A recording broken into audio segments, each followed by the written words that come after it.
Bien. Donc,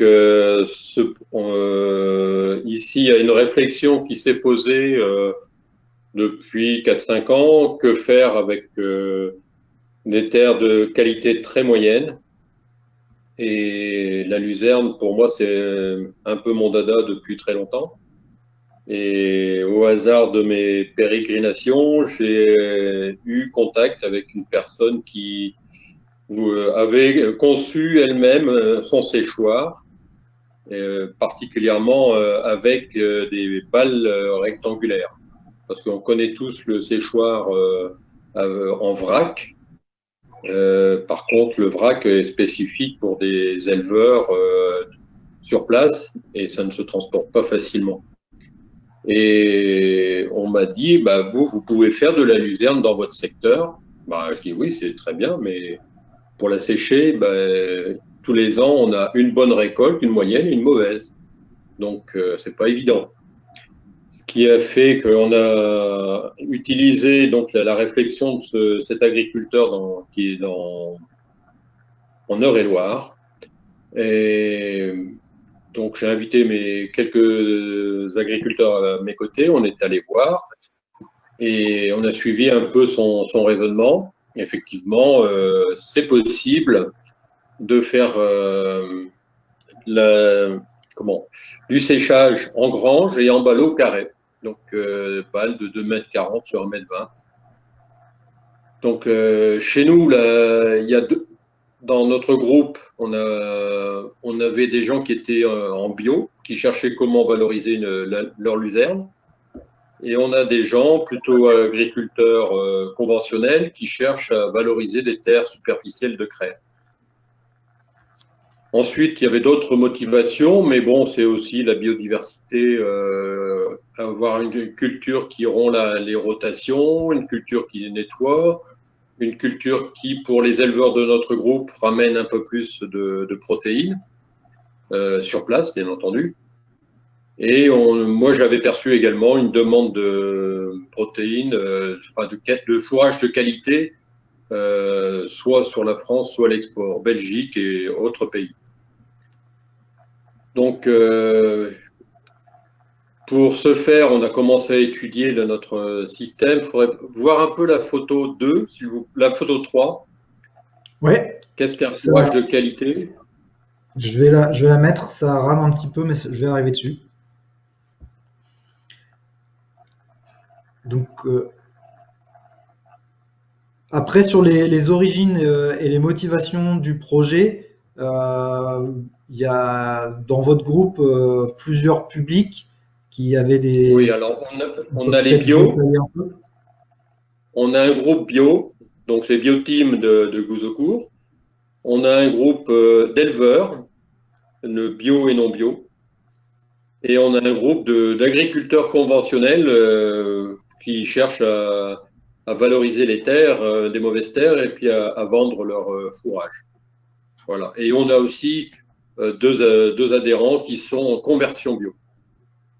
Voilà. Donc c'est un public très, très complémentaire. Donc là, Voilà. si on regarde la photo 3, si vous pouvez arriver à Ouais, la voir, vous voyez là? euh, voilà. C'est une photo que nous avons prise chez l'agriculteur qui faisait sécher sa luzerne en balles carrées. Vous voyez, c'est un fourrage vert, bien fait, très sec, pas de souci. Et donc, c'est à cette qualité que nous souhaitons arriver. Bon, l'essentiel, c'est d'arriver à récolter toutes les feuilles. Alors, il y avait plusieurs procédés. On avait la possibilité de rentrer du fourrage avec des autochargeuses, les sécher sur place et puis mettre en ballot à la sortie. Bon, le matériel que nous avons vu, en fait, c'est assez lourd parce qu'il faut des autochargeuses pour ramener le fourrage en poste fixe. Et ensuite, on perdait beaucoup de feuilles à la sortie à la presse. Donc, c'est un peu satisfaisant. Et dans notre D'ailleurs, système, si je peux pardon, compléter si je peux compléter à ce niveau-là, il y a quelques années, on avait déjà organisé une bourse aux échanges à côté de Solesmes, à Saint-Python. Et on avait justement eu le témoignage d'un céréalier de l'Ain qui dans une CUMA, avait aussi investi dans un séchage, mais cette fois un séchage en vrac. Et il nous avait expliqué justement qu'il y avait, pour pouvoir vendre la luzerne, une botteleuse à la sortie du séchoir. Mais il nous avait fortement déconseillé d'aller sur ce système parce qu'en fait, le problème de la récolte en vrac, c'est que ça coûte cher et on ne peut pas aller très loin du séchoir. Donc ça pose des problèmes en amont du séchoir pour le transport et aussi en aval. Enfin, de toute façon, il faut comprimer le produit pour le transporter plus facilement. Donc c'est en particulier ce qui a attiré mon attention sur le projet que nous présente Monsieur Choquet. Donc je vous laisse poursuivre. Donc si on peut passer à la diapositive 4, technique et choix. Bon, il faut savoir que nous avons étudié sur 15 ans de la météorologie de notre secteur pour regarder sur les mois de récolte de la luzerne combien de plages nous avions de 3 à 4 jours sans pluie. Sur 15 ans, ça va de 17 à 30. Donc, mais par contre, si on allonge cette période à 6 jours, voire 7 jours pour sécher du foin classiquement, là, on diminue de moitié. Donc, ça montre bien l'intérêt du système pour faire dans des volumes et avec une qualité à la sortie quasiment certaine, parce que lorsqu'on a une météo à 3 jours, elle est fiable. Une météo à 6 jours, on le voit bien, entre-temps, ça change tout le temps. Ce qui fait que pour ce moyen de séchage, on a vraiment des garanties pour arriver à un séchage de qualité et un fourrage qui est vraiment adapté à l'usage des éleveurs et même à l'exportation s'il le faut. Voilà. Donc la luzerne, elle est riche en protéines, mais c'est les feuilles qui sont riches en protéines. Donc il faut récolter au maximum dans les 3 jours, presser avec toutes les feuilles parce qu'elles tiennent encore à la tige. La luzerne étant une culture fragile, il faut travailler sur des grandes largeurs. Nous partons sur des largeurs de 6 mètres. Et l'autre aspect aussi, c'est on a eu comme recommandation, c'est de prendre l'endaineur à tapis pour éviter de secouer le fourrage et de perdre des feuilles au passage. Pressage en balle carrée, 500 kg. Et puis 3 à 4 jours après le ramassage, normalement notre foin est sec. Une condition cependant, c'est que la balle qui est pressée le jour A, au soir, elle doit être absolument au séchoir. Sinon, on risque d'avoir des balles perdues avec la chauffe, parce qu'on presse du foin qui est au stade enrubanage, pour ceux qui connaissent. L'intérêt de notre séchoir, c'est que on n'utilise pas d'énergie, mis à part l'énergie pour faire les ventilateurs. Donc, on est sur un séchoir. On avait 2 choix.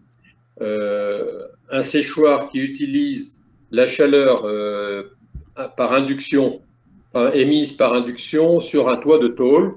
C'est ce que les Allemands, Autrichiens, Suisses utilisent depuis très longtemps, avec un faux plafond en dessous.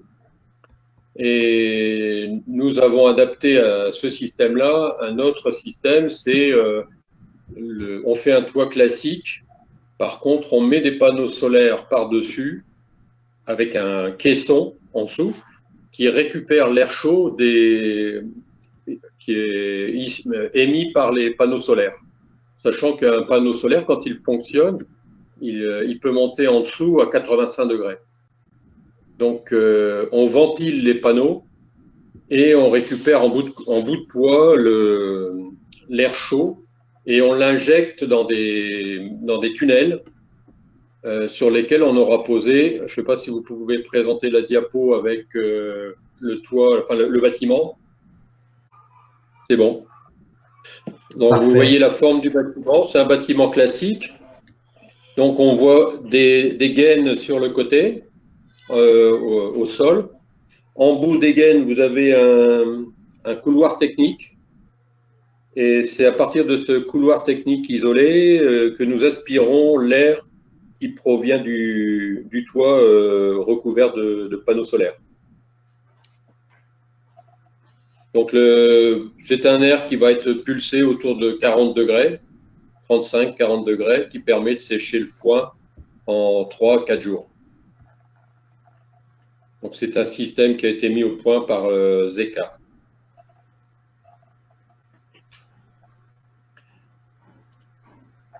Donc après, pour alimenter ce séchoir, bon, il faut, vu l'investissement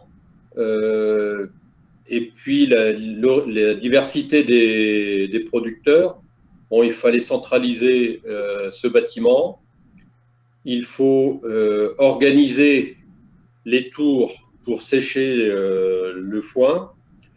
Donc, on a mis en place une organisation type CUMA. CUMA qui va regrouper dans un premier temps une centaine d'hectares, avec une organisation un peu type betterave, c'est-à-dire comme on a 3 à 4 coupes de luzerne, on s'organise par secteur et on fait tourner les secteurs en fonction de la découpe à faire. Aujourd'hui, c'est une organisation que nous avons mis en place, mais qui n'a pas encore été testée dans la mesure où le bâtiment va se monter le mois prochain et l'organisation se met en place pour le mois d'avril-mai de l'année prochaine.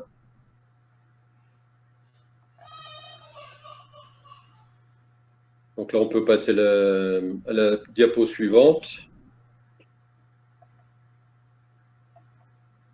Je peux me permettre, j'ai une question. Le collectif, vous en aviez parlé, voilà, vous en aviez parlé un peu avant. La création de la CUMA, elle fait vraiment suite à cette démarche ou c'était déjà des personnes qui avaient l'habitude de travailler ensemble? Non, du tout. C'est tout à fait des gens d'horizons différents. En fait, pour la faisabilité du système, on est conscient que les distances sont un frein. Donc, j'ai invité à plusieurs réunions les gens que je supposais être intéressés, que ce soit des bio avec qui j'avais déjà parlé et des agriculteurs voisins qui étaient dans le même cas que moi avec des terres superficielles. On est tout un petit groupe de villages ici où on a ce type de terre. Et puis, bon, c'est quand même un projet qui date d'il y a 2 ans, le démarrage. Et forcément, ça a été mis en place sous forme CUMA parce qu'on ne voyait pas autrement l'organisation. Bien que nous, dans notre secteur, les CUMA n'existent pas. Hein. Il n'y a pas de CUMA dans mon secteur. C'est le secteur du Nord, c'est Gouzeaucourt qui nous ont un petit peu appris le fonctionnement CUMA. Hein. Donc, c'est vrai que c'est un peu la découverte pour certains d'entre nous. Donc, la CUMA a été créée en novembre 2019. Donc ça veut dire que effectivement il y a ce groupe agrège différents publics qui n'avaient pas forcément l'habitude de travailler ensemble, qui ne se connaissaient même pas forcément, mais à l'intérieur de ce groupe, il y a un groupe en particulier qui a déjà la culture CUMA, donc qui a amené un peu le savoir-faire du travail en collectif. Tout à fait, c'est ça. Donc là, vous voyez la photo suivante, c'est la création de l'activité de la CUMA, avec forcément les objectifs à atteindre en matière de construction de bâtiments, d'achat de matériel, de réflexion sur le règlement intérieur. Donc là, aujourd'hui, nous en sommes à la validation et construction du bâtiment. et montage de l'unité de séchage pour le premier trimestre 2021. Et entre-temps, on a une équipe qui est en train de réfléchir sur le choix du matériel de récolte pour voir les meilleures propositions. Mais bon, on espère sur la première année tester un peu cette mise en place parce que ça va pas être dans la mesure où les gens n'ont pas l'habitude de travailler, mis à part dans le secteur betterave avec une coopérative de betterave, mais sinon on n'a pas l'habitude de travailler sur de la luzerne déjà, et puis avec une organisation et sa technique il faut être, comme je leur dis à chaque fois, lorsqu'on vient faucher de la luzerne un lundi, vous savez que le mercredi après-midi, qui est la moisson ou qui n'est pas de moisson, mercredi après-midi, vous ramassez les bottes et vous les ramenez au séchoir. C'est absolument impératif. Donc à vous de vous organiser comme vous voulez, mais à 10 heures du soir, tous les bottes doivent être rentrés dans le séchoir. Donc, ça demande une organisation assez fine. Et puis aussi, on n'est pas à l'abri d'un orage en plein été. Là, c'est des cas qu'il faudra résoudre en fonction de la météo, quoi. Mais en principe, lorsqu'il y a un orage, on peut très bien remettre d'un jour ou deux. Parce qu'on a quand même, notre séchoir demande 13, pour les 100 hectares, nous avons 13 plages disponibles minimum pour sécher tout notre foin, pour les 3 coupes et demie qu'on suppose. Donc, dans la pire des années, on en avait 17. Donc, normalement, on est à l'aise. Le séchoir peut aller jusqu'à 150 hectares. Donc là, pour le moment, on est aux 2 tiers.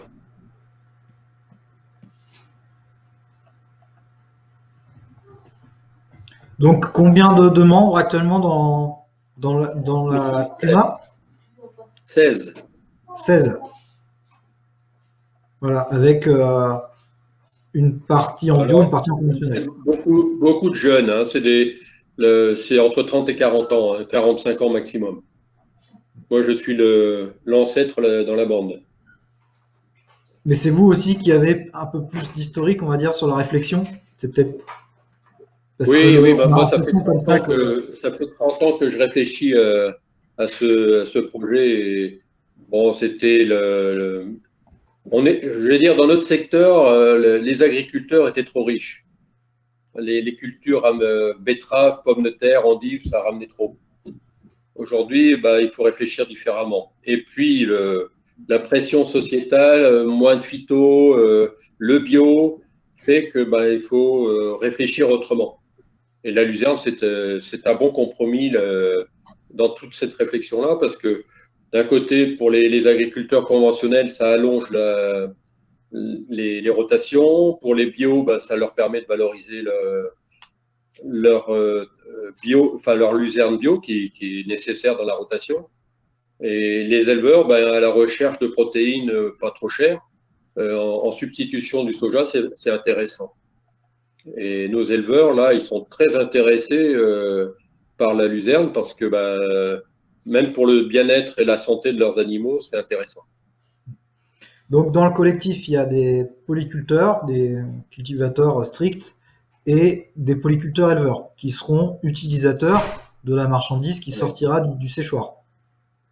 On a entre 30 et 40% déjà d'autoconsommation. Bon, je ne sais pas comment ça va évoluer, mais bon, les gens sont encore à attendre de voir comment ça va tourner, mais il y a un intérêt très fort là-dessus. Ouais. D'accord. Et du coup, le reste, vous avez, j'imagine déjà des solutions de vente. Il y a déjà des solutions puisqu'on a déjà été abordé par certains pour justement par le fourrage de bonne qualité. Bon, à nous de faire nos preuves avec ce système-là pour sortir un fourrage. L'objectif, c'est de sortir au minimum à 20%, si vous voulez, de protéines. Et ce serait quel type de débouchés? Bon, les débouchés, c'est des gens qui vont faire de la revente derrière. Bon, si vous voulez, l'origine du projet, moi, j'avais déjà des acheteurs en face. Mais là, au fur et à mesure qu'on avance, votre intervention montre qu'il y a un intérêt local également. Donc, il faut jouer local et puis après, on verra sur le disponible. Moi, j'ai travaillé avec la Belgique. Là, j'ai un voisin qui fait de la luzerne, tout part en Belgique, hein, mais il fait de la luzerne conventionnelle. Donc, système pour moi, n'est pas bon parce que ça fait 2 ans qu'on peut réussir comme il faut parce qu'on a des chaleurs en été, mais ça ne sera pas tous les ans comme ça, hein.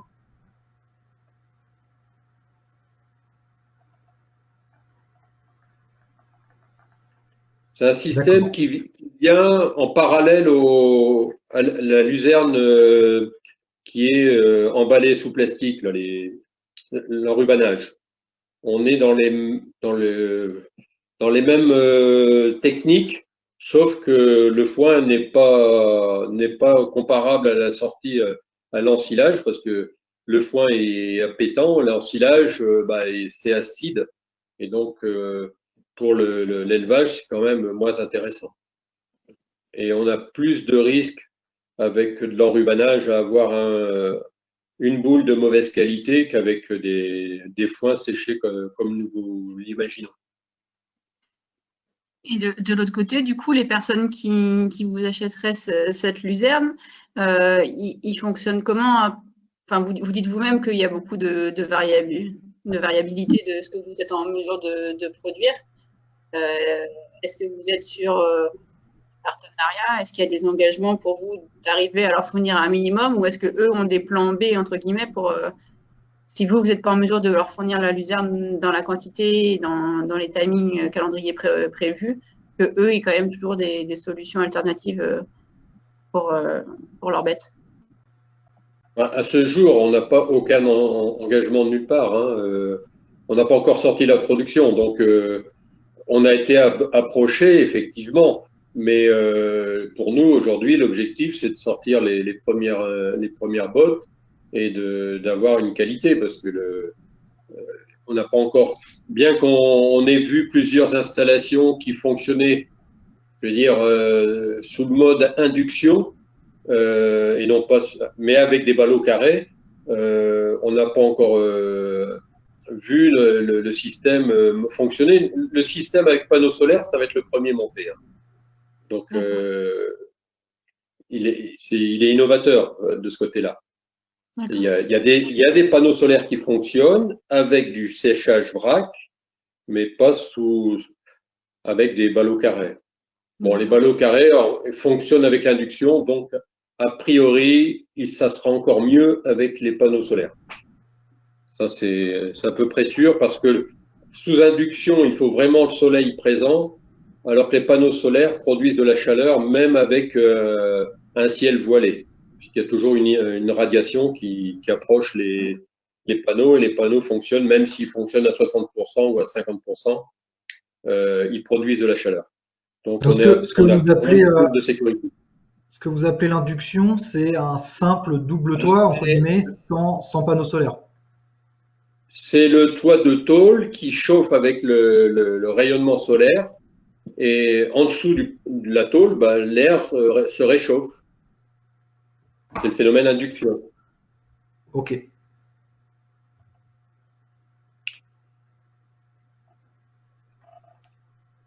Est-ce qu'on passe à la suite?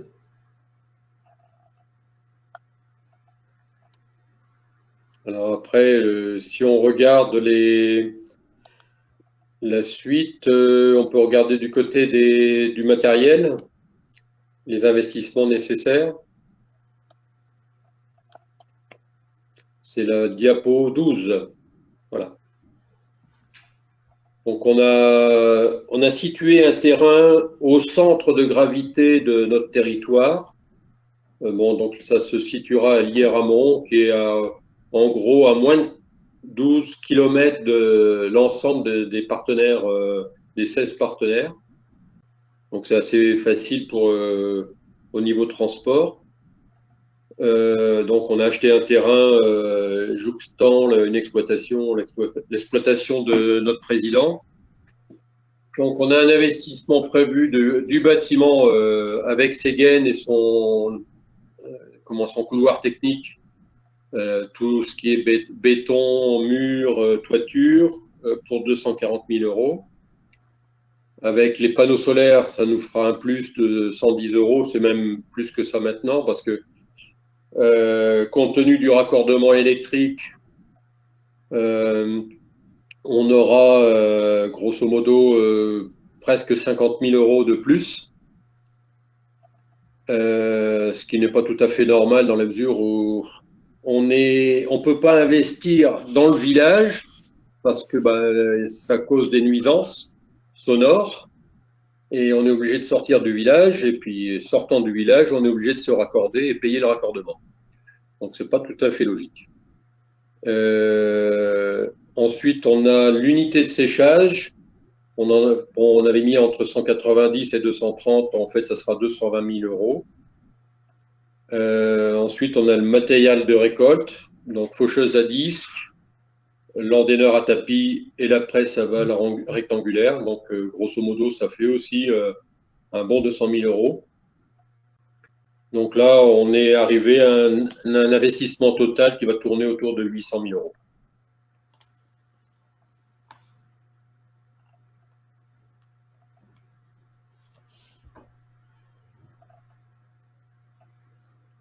Est-ce qu'on a répondu au... Et est-ce que dans le financement, pardon, est-ce que vous avez décroché des financements publics ou est-ce que tout est emprunté, autofinancé?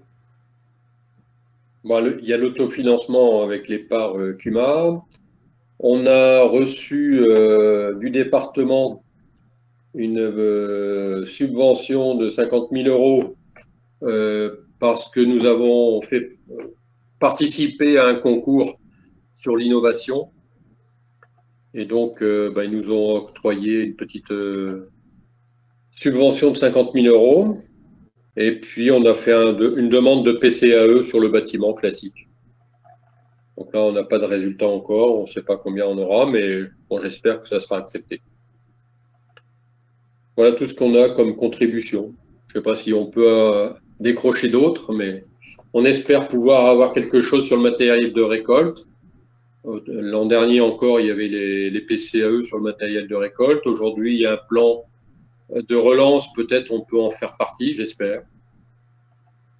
D'accord. Pour l'instant, vous n'avez pas fait de demande pour le matériel, uniquement pour le bâtiment. Le matériel était prévu pour 2021. Donc là, on a un groupe qui est en train de collecter les devis et faire le choix du matériel le plus adapté. Donc après, il y a une demande si on peut faire partie d'une enveloppe PCAE ou relance de l'investissement, j'espère. On fera les demandes en temps et en heure.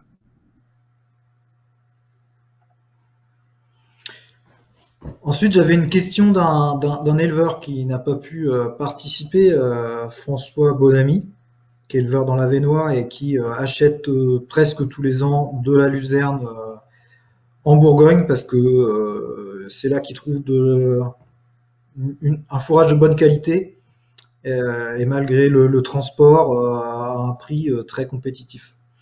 Mais il est intéressé pour relocaliser ses approvisionnements et du coup, il se pose aussi la question de la construction du prix. De votre côté, comment vous avez réfléchi au prix de vente, comment vous avez construit ce prix? Le prix de vente, on connaît déjà notre prix de revient, si vous voulez, approximativement, parce que tant qu'on n'a pas fait une première année, c'est difficile de faire les comptes justes. Mais dans le prévisionnel, on avait estimé un prix de vente compris entre 150 et 200 € la tonne. Donc forcément, on est au-dessus d'un certain marché traditionnel, mais c'est un fourrage de qualité traditionnelle, je vais dire. Et ceux que nous avons visités qui ont ce type de fourrage séché avec les bâtiments en induction, comme je vous disais tout à l'heure, à moins de 200 €, nous ont-ils dit, ils ne vendent pas. le fourrage le vaut. Donc, quand on a construit notre projet économique, on avait pris le prix maximum qu'un de nos éleveurs traditionnels payait dans son secteur. Il disait, moi, au-dessus de 150 €, c'est le maximum que je mettrais. Et puis, on avait fait une fourchette à 200 €, tenant compte de ce que nous avaient dit d'autres agriculteurs producteurs de ce type de foin. Voilà, donc la fourchette, elle est entre deux. Vous avez fait un prix par rapport au marché finalement, mais est-ce que donc votre prix de revient, est-ce que vous l'avez calculé? Est-ce que vous êtes dans les clous, quoi? A priori, évidemment, avant la réalisation. Je vais vous donner la réflexion d'un de nos partenaires là. Il est forcément, il est producteur, mais il n'est pas consommateur éleveur, hein. Et il disait, faire du foin à 150 €, ça vaut même pas la peine de se lever. Bon, moi je lui dis, agronomiquement, on a tout intérêt. Et au niveau de l'évolution de l'agriculture dans les années à venir, notre intérêt, l'intérêt de la luzerne est sûr pour nous. Bon, maintenant, c'est vrai que si c'est pour travailler juste au prix de revient 150 €, encore que je vous dis, le prix de revient, on ne le connaît pas exactement. On l'a estimé, les temps de travaux, on n'a pas une année de calcul. On a fait des temps de travaux qui se basaient un peu sur les habitudes des uns, les coûts estimés du matériel par la Chambre d'agriculture, les barèmes d'entraide, si on peut prendre les barèmes d'entraide avec les performances de chaque matériel.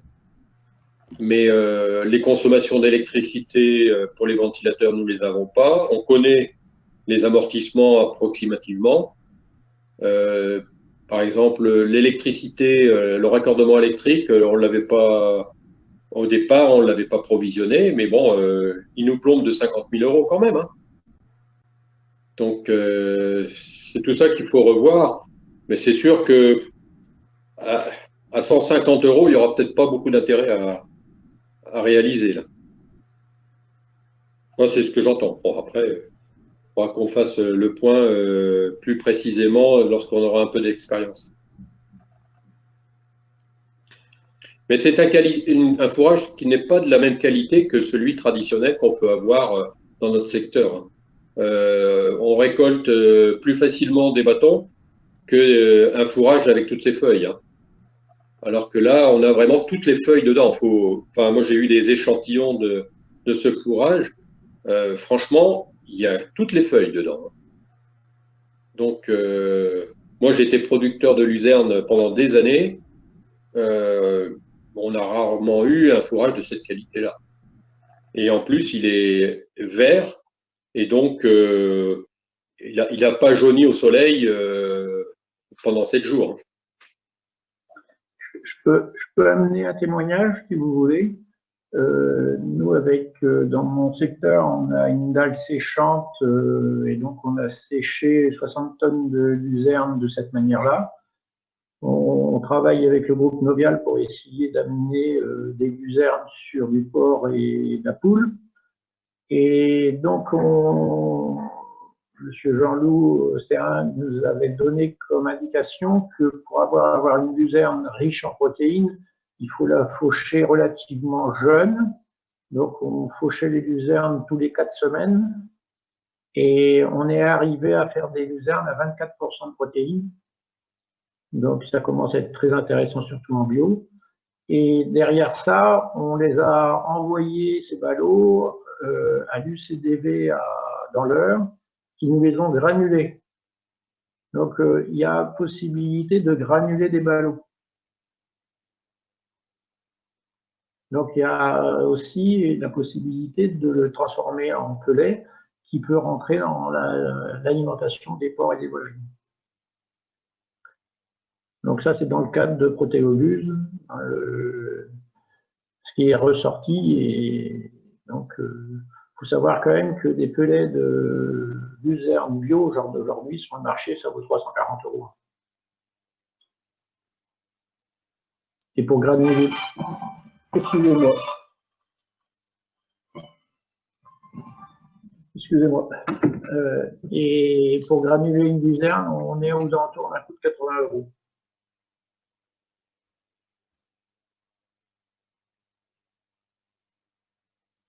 Ok, donc Non, mais ça dans c'est la recherche, Pardon? dans la recherche des débouchés, c'est sûr que ce que disait M. Vandenberg, il y a une grande possibilité de développement de la culture de luzerne, notamment pour les monogastriques, poulets, porcs.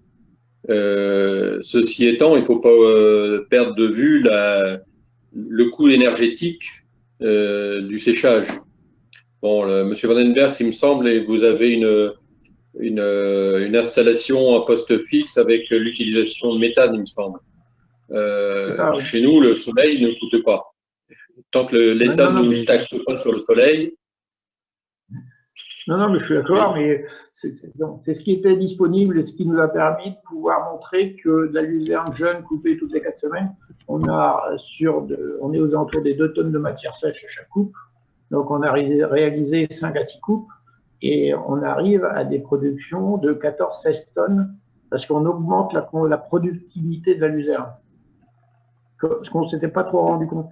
Et ce qu'on se rend compte, c'est que l'UCDV, qui, eux, sèchent de la luzerne avec du charbon, arrive avec des luzernes qui sont quasiment à fleurs, mais très à fleurs, à des productivités qui sont pas énormes, mais qui ont des protéines aux alentours des 16-18, c'est tout, hein. Et le gros avantage d'avoir de la chaleur qu'à 45-50 degrés, c'est qu'on ne brûle pas les protéines. Parce qu'il faut savoir que dans un four de déshydratation, il monte à 600 degrés. Il y a un flash chaleur à 600 degrés. Donc à 600 degrés, on transforme tout un tas de protéines en autre chose qui n'est pas obligatoirement bon pour les animaux. Vous avez les protéines et puis aussi les vitamines aussi, hein. Pas oublier. Ah oui, les vitamines, mais tout va avec. Tout va avec. C'est pour ça que le projet, pour moi, il est très, très intéressant. Parce qu'en plus, il est reproductible localement, sans déplacement de trop de choses. Tout à fait. Oui, et l'autre intérêt, bon, dans notre réflexion, on se dit que au niveau individuel, c'est difficile d'avoir un séchoir individuellement parce que, ou bien il faut vraiment avoir les hectares en face pour utiliser à temps plein le séchoir. Par contre, au niveau du groupe, c'est beaucoup plus intéressant. Donc, c'est peut-être pas intéressant pour un éleveur seul. Enfin, ce type de séchoir, je parle, où c'est un gros éleveur avec des surfaces disponibles. Mais par contre, en groupe, ça permet de bien valoriser l'outil.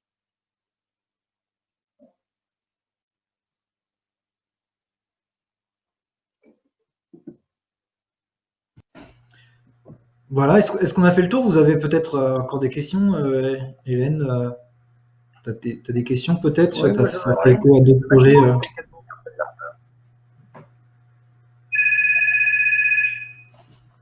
J'ai pas entendu ce que Guy avait dit. Moi, c'était plus par rapport justement à nous, la problématique qu'on peut avoir peut-être pour les polyculteurs qui n'ont pas d'élevage et qui veulent faire du foin, c'est que le savoir-faire aussi pour faire de la qualité. Donc, j'ai pas bien compris au niveau de l'organisation du travail là par rapport aux récoltes. Est-ce que du coup, il y aurait, est-ce que ce serait à chacun de s'organiser pour faire les récoltes et de ramener les ballots, ou est-ce qu'il y aurait justement une personne qui serait chargée de la fauche, quoi, et de la qualité du fourrage, quoi. C'est le séchoir qui dirige le travail en fonction de la météo. Et donc on aura une personne qui va organiser le travail, la fauche. En fait, c'est la fauche qui est la plus importante pour gérer le top départ du séchoir. Et c'est une organisation du type betterave, hein, donc c'est-à-dire avec chacun son tour par secteur, donc pour éviter les déplacements inopinés de matériel d'un côté à l'autre du territoire. Et l'autre chose, c'est les quantités prévisibles sont par rapport aux capacités du séchoir. Si on a nos 3 lignes qui sont libres, 3 lignes, ça signifie grosso modo 70 hectares de luzerne à faucher. Et donc, on organise les surfaces et la fauche en fonction de ça.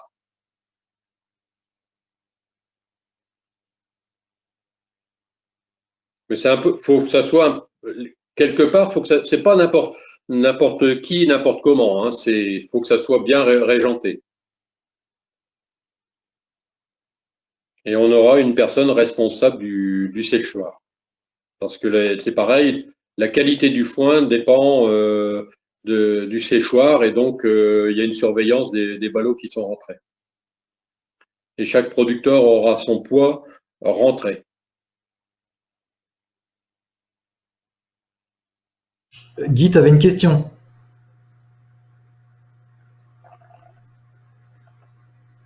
Oui, le bâtiment, il fait quelle longueur, quelle largeur? 42 sur 14. 42 sur 16, pardon. Donc il y a 36 plus 6 pour le couloir technique. Et il y a 16 de largeur, 4 gaines, parce que nous sommes partis sur un 4 gaines. Donc 4 x 4. D'accord. Ça correspond en gros à 50 ballots par gaine.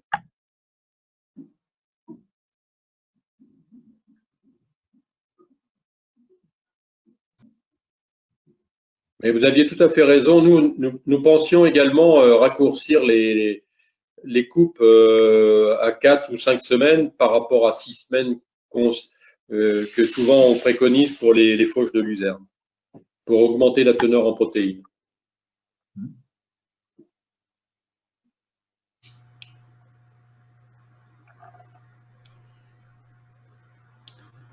Dans l'installation du bâtiment avec les panneaux solaires se payent en combien de temps, ou vous l'avez intégré dans le prix, ou... Les panneaux solaires se rémunèrent eux-mêmes. C'est une société qui ne fait pas partie de la CUMA.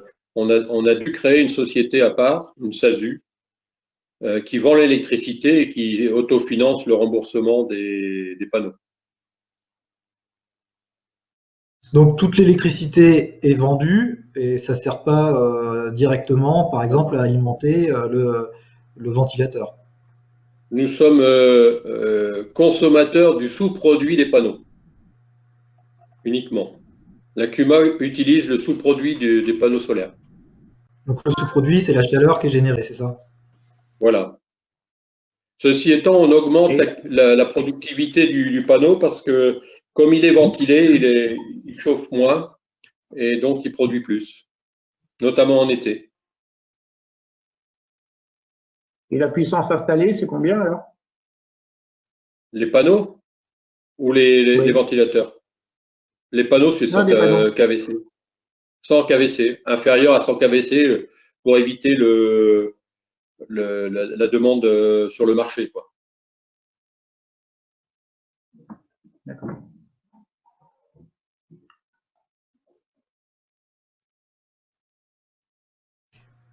Bon, ben, merci. Je ne sais pas s'il y a encore des questions. Merci beaucoup pour l'intervention. Alors, c'est dommage qu'on n'ait pas eu plus de participants, mais comme on l'a enregistré, on va pouvoir éventuellement le partager. Moi, je trouve ça extrêmement intéressant. Je travaille, comme je vous l'avais déjà expliqué, avec des éleveurs de ruminants, notamment sur Avesnois-Thiérache, qui sont soumis à des aléas climatiques, évidemment, comme vous, avec des fortes variations de production de fourrage. Et je pense que de plus en plus cherchent à avoir des contrats avec des céréaliers pour comment dire, garantir un approvisionnement en fourrage, y compris en années difficiles. Malheureusement, en région, comme ça a été dit pendant l'exposé, on a des fourrages de luzerne qui sont de qualité, on va dire, variable, pour pas être méchant, et du coup, on a des éleveurs qui achètent seulement au coup par coup quand ils en ont besoin, mais ça facilite pas l'organisation collective. Et je pense qu'avec ce type d'investissement, on garantit une qualité qui permet d'assurer des contrats sur la durée. Après, reste à déterminer le prix et de vente. Mais je pense que si vous arrivez à démontrer les qualités du fourrage qui est sorti, entre 150 et 200 euros, ça me paraît être un prix acceptable pour faire du lait. En tout cas, on peut valoriser des fourrages de qualité à ce prix-là. Ça me paraît tout à fait raisonnable, quoi. Voilà. Je veux le dire pour du lait, mais je pense que l'agriculteur qui fait du bovin viande, il peut y retrouver aussi son intérêt pour la qualité sanitaire de son troupeau. Hein. Et là, il travaille avec un fourrage de qualité qui fait ruminer, qui est riche. Donc, pour du jaune bovin ou des choses comme ça pourrait être intéressant aussi, à mon avis. Oui, la luzerne, elle est aujourd'hui plébiscitée sur tout ce qui est éleveur de poules pondeuses. Ils en mettent au sol et ils se sont rendus compte qu'ils ont beaucoup moins de problèmes de poules rouges, etc. Donc, par le fait de l'alimentation d'une luzerne qui apporte en vitamines d'autres choses. Donc, ça devient, je dirais, un produit, surtout en bio, qui est incontournable.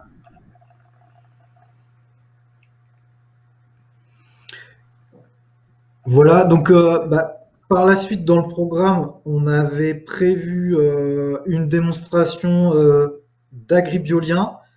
Je vais arrêter l'enregistrement à ce niveau-là parce que je pense qu'on peut arrêter.